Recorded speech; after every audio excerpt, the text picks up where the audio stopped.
Hello बच्चों, नमस्कार। स्वागत है आपका सक्सेस इन हिंदी अकेडमी। देखो बच्चों, हम हिंदी साहित्य के प्रतिदिन 50% कर रहे हैं, 50%। और इसमें से भी हमारा आदिकाल का भाग चला हुआ है। आज हमारा आदिकाल कंप्लीट हो जाएगा। इसके बाद हम विस्तार से भक्तिकाल को पढ़ेंगे। कहने का अभिप्राय ये है कि आपका जीरो से लेकर 100 तक का बिल्कुल पूरा पाठ्यक्रम करवाया जाएगा, चाहे वो हिंदी व्याकरण हो या फिर हिंदी साहित्य हो। यानी हिंदी विषय का संपूर्ण पाठ्यक्रम बिल्कुल फ्री करवाया जाएगा, बिल्कुल निःशुल्क है। इसके साथ ही आप टेलीग्राम ग्रुप से भी अवश्य जुड़े। टेलीग्राम ग्रुप भी बिल्कुल फ्री है आपका। तो आप पहली बार चैनल पर आए हैं तो चैनल को सब्सक्राइब कर लेना, वीडियो को लाइक कर देना और शेयर कर देना। और इसके साथ ही मैं बता दूं कि यहाँ पर हम पूरा विस्तार से पढ़ रहे हैं। ये नहीं कि कहीं से भी प्रश्न उठाए, यानी 50 कहीं से उठाए, 20 कहीं से उठाए, तो ऐसे हम तैयारी नहीं कर रहे हैं। संपूर्ण पाठ्यक्रम हम बिल्कुल 0 से लेकर 100 तक कर रहे हैं, विस्तार से पढ़ रहे हैं, पूरी ईमानदारी के साथ पढ़ रहे हैं। और ये मैं कहती हूँ, अगर आपने ये शुरू से लेकर अंतिम तक पूरी वीडियो देखी तो आप कोई ना कोई पेपर अवश्य निकाल लेंगे।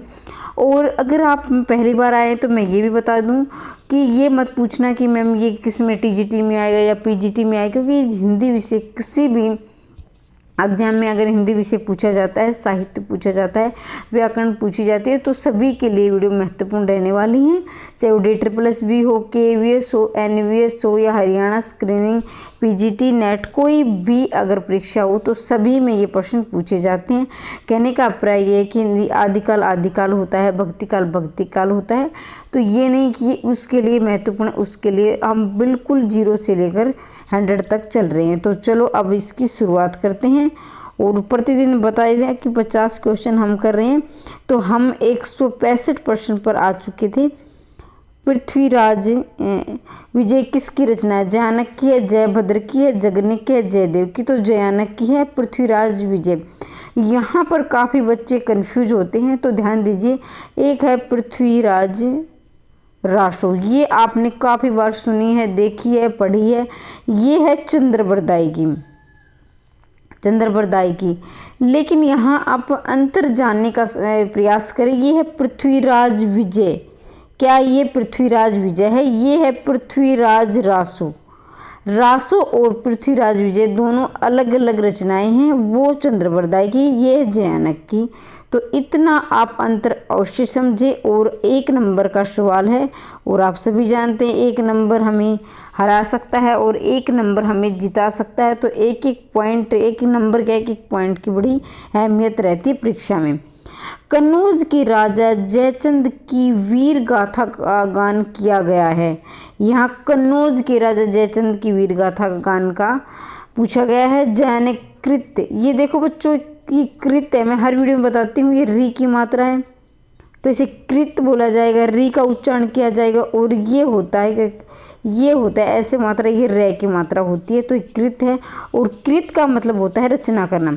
तो जयानित कृत पृथ्वीराज विजय, जैसे हमने ऊपर के प्रश्न में पढ़ा। भट्ट केदार कृत जयचंद प्रकाश, जगनिक कृत आल्हाखंड, और इनमें से कोई नहीं।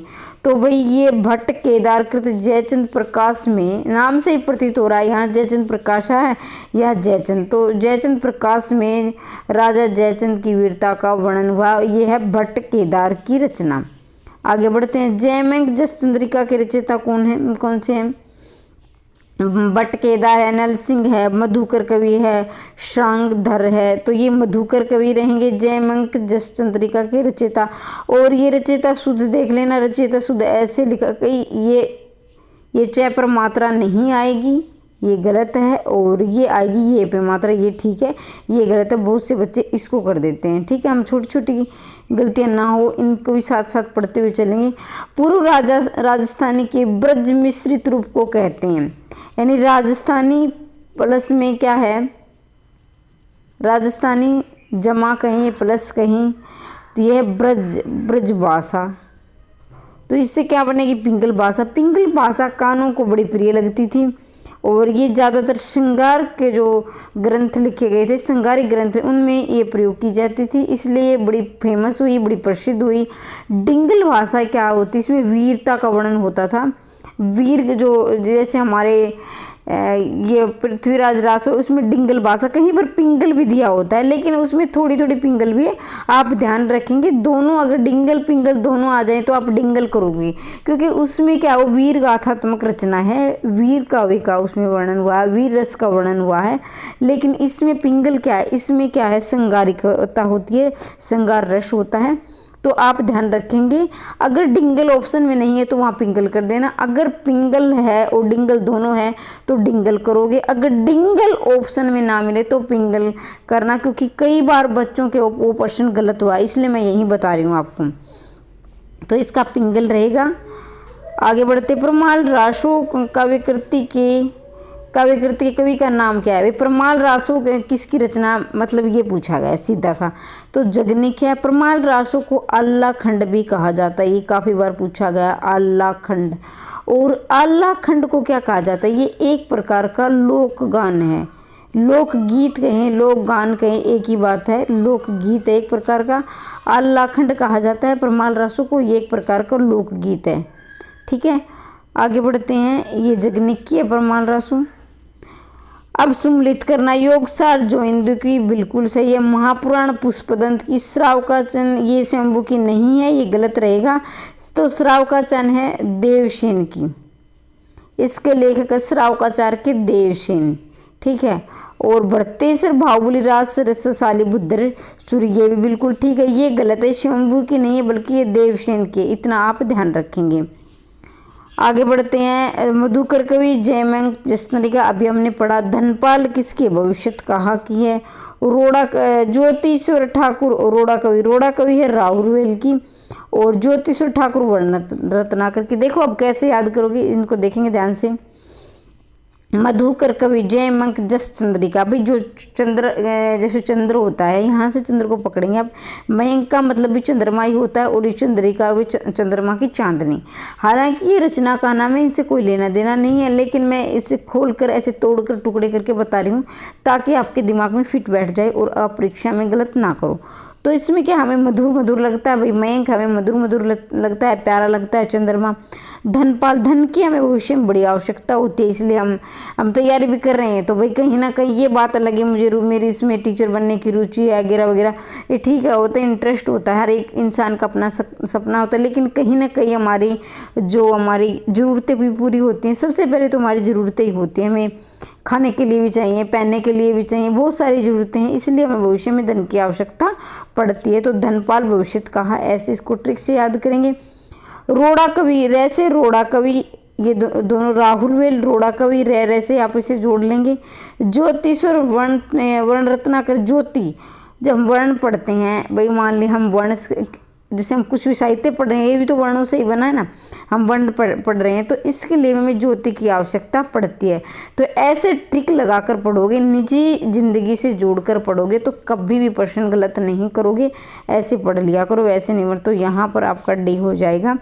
आगे बढ़ते हैं, यहाँ कौन सा प्रश्न चल रहा था हमारा, 71वां, हम 72वें प्रश्न की तरफ बढ़ रहे हैं।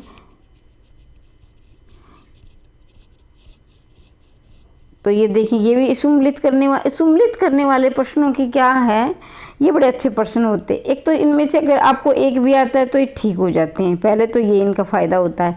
अगर एक भी आ रहा है तो भी ज़्यादातर चांस ठीक होने के होते हैं, दो तो आता तो आते ही हो, ठीक हो ही जाता है। रही बात इनकी, क्योंकि यहाँ से एक नहीं आपके 4-4 प्रश्न तैयार हो जाते हैं, तो ये प्रश्न काफ़ी अच्छे होते हैं, इनको ध्यान से समझे तो काफ़ी फ़ायदा हमें इनसे मिलता है। बिसल देव रासो, ये नरपति नाल लेके रहेंगी, बिसल देव रासो। और पृथ्वीराज रासो आप सभी जानते हैं, चंद्रप्रदायी है। प्रमाल रासो अभी हमने पढ़ा, जगनिक की है।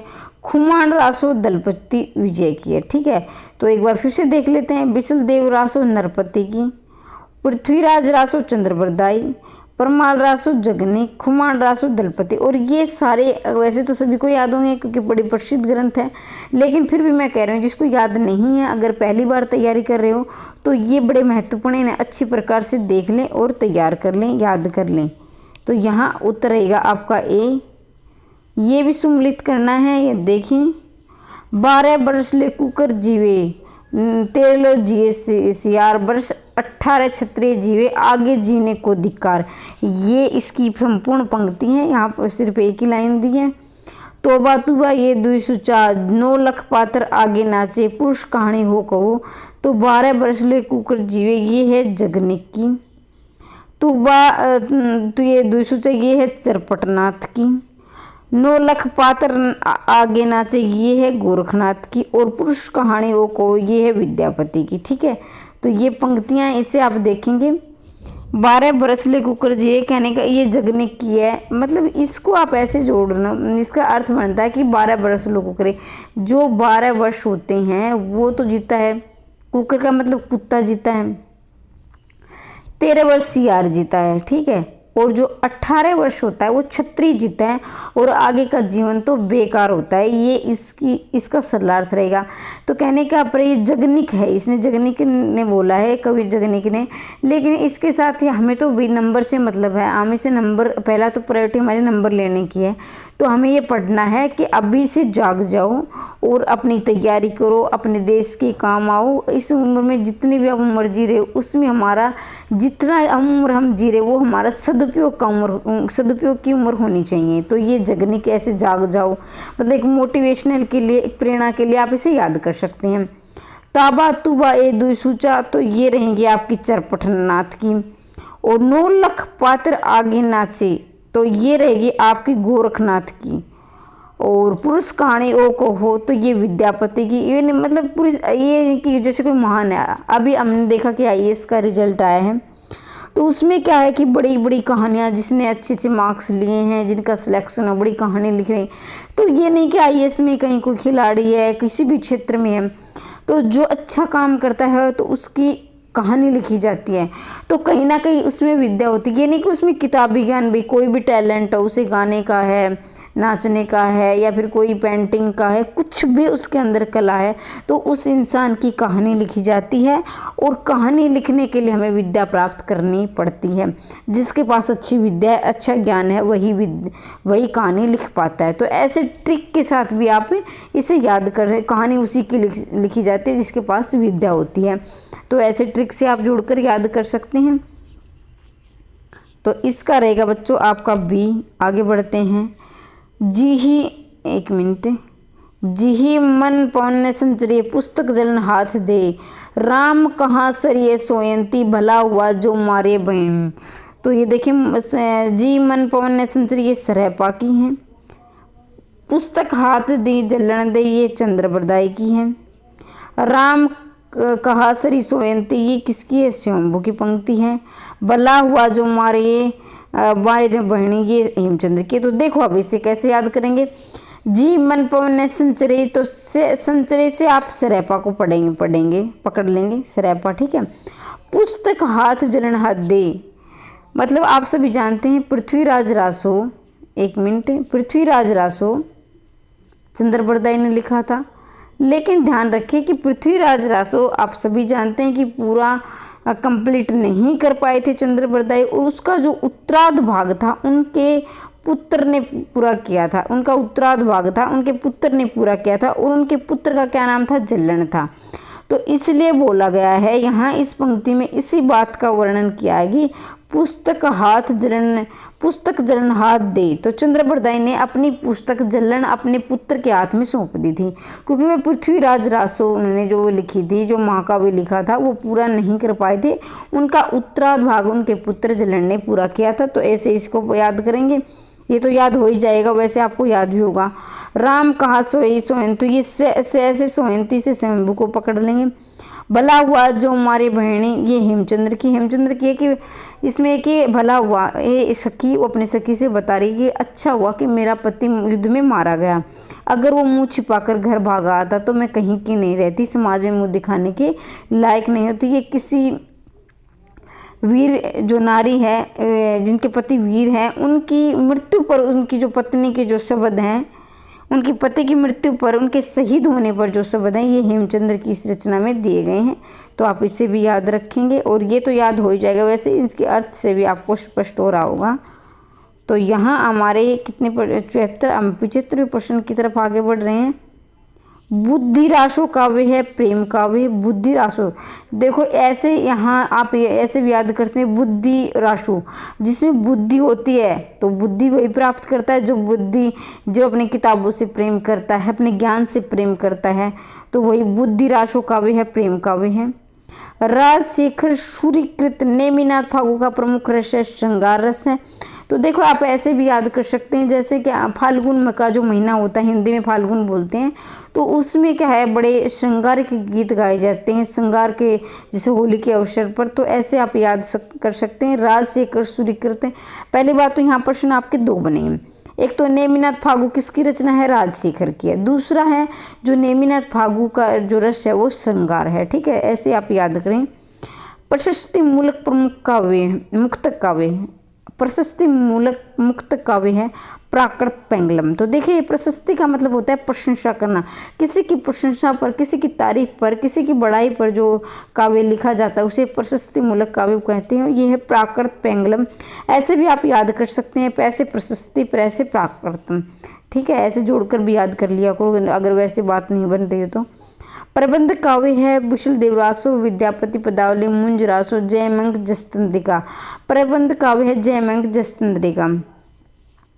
ढोला मारू अध्याय की नायिका क्या है, मारवाड़ी है। ढोला मारू दो, जैसे मारू से मारवाड़ी पकड़ सकते। फिर आप कहोगे मैडम सारे तुम मालवाड़ी, महिला, मालती दिए गए हैं, लेकिन यहाँ इसके साथ मारू, इसमें रैबिया है लेकिन किसी में रै नहीं है, बाद में देख लेना। जिसमें यहाँ ल है, यहाँ ल है, फिर यहाँ भी ल है, लेकिन मारू, इसमें मारू में यहाँ रे है, मारू दोनों जुड़ रहे हैं, मारू मारवाड़ी। ठीक है, ढोला मारदुआ की रचयिता कौन है, तो ये कुशललाभ है। देखो कहीं कहीं इसका कल्लोल कवि भी दिया गया है। ठीक है, कल्लोल कवि। अब जिसने कल्लोल पढ़ा है तो वो कहेंगे मैडम आप गलत पढ़ा रहे हो, ये कुशललाभ आएगा इसका, ने कल्लोल कवि आएगा। जिसने कुशललाभ पढ़ा है वो कल्लोल को गलत मानेगा अगर पेपर में आ गया तो। लेकिन आप ध्यान दीजिए, दोनों की रचना अलग अलग है, उनका अर्थ अलग है, लेकिन नाम उन्होंने अपनी रचना का एक ही रख दिया, ढोला मारू। जैसे मान लीजिए आपके बच्चे का नाम वो भी रख दे, वो भी रख दे, लेकिन बच्चा तो अलग है, उसकी विशेषताएं तो अलग है ना, नाम रखने से क्या हो। ऐसे बहुत सारी दुनिया में नाम होते हैं, तो वही ये अभिप्राय यही है कि ढोला मारू के नाम पर कुशलनाभ रचना लिख दी और कल्लोल कवि ने लिख दी। दोनों में अगर आप कहोगे मैम अब ऑप्शन में आ जाए या पेपर में आ जाए तो क्या करें, तो आप करेंगे या तो दोनों मिलेंगे तो फिर उसमें ऑप्शन होगा उपयुक्त दोनों, तो आप दोनों करोगे, नहीं तो एक ही मिलेगा। ठीक है, एक ही नाम मिलेगा, तो कल्लोल आए तो कल्लोल कर देना, कुशललाभ आए तो कुशललाभ कर देना। समझ गए होंगे। प्रथम बावनी काव्य है, शिवा बावनी, धर्म बावनी, मातृका, प्रथमाक्षर, दोहरा, रतन बावनी। तो इसका रहेगा ऑप्शन नंबर सी, मातृका, प्रथमाक्षर, दोहरा। प्रथम बावनी काव्य है। ये नाम बड़े अजीब अजीब से, फिर भी हमें याद करने पड़ेंगे। परमाल रासो काव्य कृति कवि का नाम क्या है, यह भी हमने पढ़ा था, ये जगनिक की है। किस रासो ग्रंथ को अल्लाखंड के नाम से भी जाना जाता है, ये मैं पहले ही बता चुकी हूँ कि परमाल रासो है अल्लाखंड।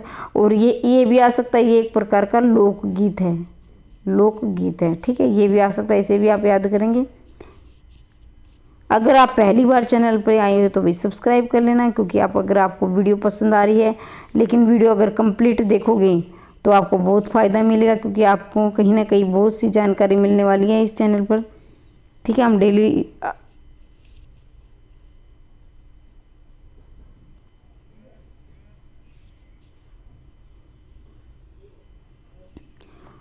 तो भी देखो यहाँ पर हमारे प्रश्न कंप्लीट होते हैं। अब आप टेलीग्राम ग्रुप से भी जुड़ सकते हैं। टेलीग्राम ग्रुप से नहीं जुड़ रहे हो आप, बिल्कुल निःशुल्क है, वहाँ क्या आपको चार्ज देना पड़ रहा है क्या, वहाँ आप क्यों नहीं जुड़ रहे, वहाँ ज़रूर जुड़ें, क्योंकि बिल्कुल निःशुल्क है। और इसी तरह से हम विस्तार से पढ़ेंगे। पहले हमने क्या पढ़ा था, पहले हमने ये पढ़ा था कि आदिकाल पढ़ा था, और आदिकाल के बाद हमने क्या पढ़ा, इसके MCQ क्वेश्चन किए थे। इसके बाद अब आप भक्तिकाल की शुरुआत करेंगे, फिर उसके MCQ क्वेश्चन करेंगे। इस तरह से हम निरंतर आगे बढ़ते रहेंगे और आप अपनी तैयारी जोरों शोरों से शुरू कर दें। कहीं कभी भी आपके एग्ज़ाम डेट आ सकती है, कभी भी अपने फार्म अप्लाई हो सकते हैं, क्योंकि जब HPSC या SSC जब हरियाणा सरकार जब डिसीजन लेती है ना तो तुरंत सुपर फास्ट भी लेती है, ऐसा आप सभी जानते हैं। फिर उनको ये मतलब नहीं होता कि हमने तैयारी की कितना दिन, तैयारी के लिए कितने दिन दिए कितने नहीं दिए, उनको इन बात से लेना देना नहीं होता, उनको अपनी भर्ती कंप्लीट करनी होती है। लेकिन आप अपनी तैयारी में कोई कसर मत छोड़ो, अभी से अपनी तैयारी करो और धीरे धीरे कम से कम एक वीडियो यानी कम से कम 50-60 क्वेश्चन तो डेली करो और इसी तरह से हम आगे बढ़ते रहेंगे। और आप अगर आपके कोई भी डाउट है ना कमेंट बॉक्स में आज से लिखो, जब भी अगर मुझे समय मिलेगा या फिर आपका डाउट कमेंट बॉक्स में लिखना संभव हुआ तो मैं लिख कर दे दूंगी, या फिर सप्ताह में एक दिन हम ऐसा करेंगे डाउट की क्लास ले लेंगे ताकि आपके ज़्यादा से ज़्यादा डाउट क्लियर हो सके। तो वीडियो को ज़्यादा से ज़्यादा शेयर करें, चैनल को सब्सक्राइब करें, घंटे वाले निशान को दबाकर फिर ऑल का बटन दबा दें ताकि जब भी मैं वीडियो डालूं आप तक उचित समय पर पहुंच सकें। और वीडियो को लाइक करें, शेयर करें, सब्सक्राइब करें। वीडियो देखने के लिए धन्यवाद।